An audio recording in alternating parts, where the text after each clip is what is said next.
Alors, le cancer du testicule, c'est un cancer qu'on guérit dans l'immense majorité des cas, presque 100% des cas en situation localisée.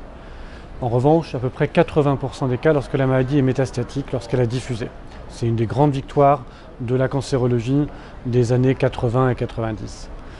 Et puis il reste un sous-groupe de patients qui ont des formes métastatiques de mauvais pronostic, parce qu'ils ont une atteinte du foie, une atteinte du cerveau, une atteinte des os, parce qu'ils ont des marqueurs très élevés dans le sang, ou encore parce que leur tumeur, au lieu d'être testiculaire primitive, naît, pour des raisons qu'on ne comprend pas très bien, au niveau du médiastin. Ces patients ne guérissent malheureusement que dans à peu près un cas sur deux, avec les études dont on disposait jusqu'à maintenant. Le traitement pour ces patients reposait sur le protocole de chimiothérapie BEP, qu'on utilise de la même façon depuis quasiment 30 ans pour ces patients. Et toutes les études qui ont été réalisées jusqu'à maintenant, au cours des années 90 et 2000, ont été négatives et n'ont pas montré de bénéfices par rapport au classique protocole BEP. Alors on a essayé dans l'étude GTUC13, qu'on a menée en France, aux États-Unis et en Slovaquie, de raisonner un petit peu différemment et de raisonner en fonction de la décroissance des marqueurs dans le sang après 3 semaines de chimiothérapie.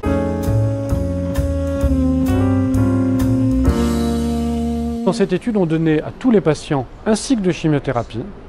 On revoyait le patient juste avant le 2e cycle, 3 semaines après, et on calculait la cinétique de décroissance des marqueurs dans le sang.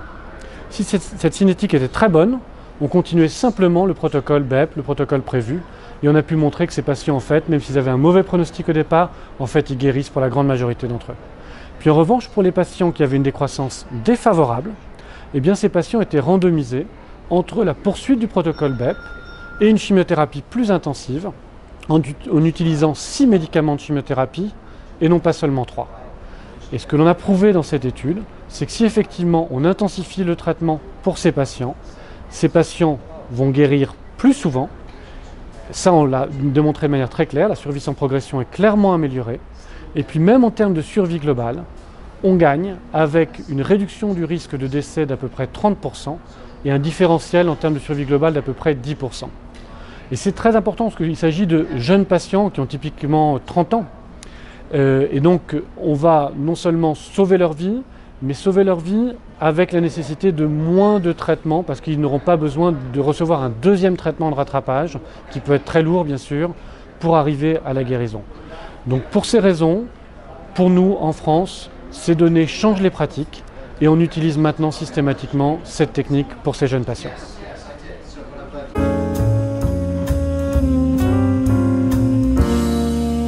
Alors, effectivement, la question des effets secondaires est très importante dans cette situation de cancer du testicule, à la fois pour la tolérance immédiate du traitement, mais aussi pour les effets secondaires à long terme, pour des patients qu'on guérit potentiellement.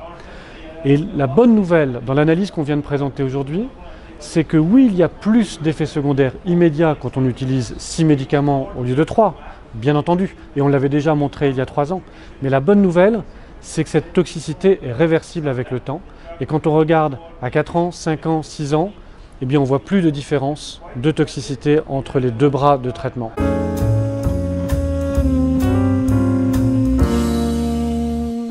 Donc non seulement on a permis à plus de patients de guérir du premier coup, on a un différentiel de survie globale de 10%, mais sur le long terme, on ne voit pas plus d'effets secondaires, plus de toxicité. Et de manière importante, on voit pas non plus de second cancer. C'est quelque chose dont on avait peur. Quand on donne beaucoup de chimiothérapie, on a le risque d'induire des leucémies secondaires, par exemple. Ben, ça n'est pas le cas. Avec la technique qu'on a utilisée, le taux de second cancer est exactement le même, il est même un petit peu inférieur avec la chimiothérapie intensive. Donc c'est très rassurant pour nous pour en faire un nouveau standard.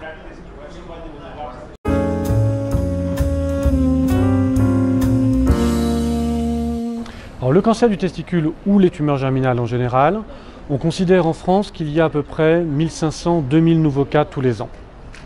Ça, c'est pour l'ensemble des patients. Probablement une moitié d'entre eux ont des formes localisées, une fois de plus qu'on guérit très bien, l'autre moitié a une forme métastatique.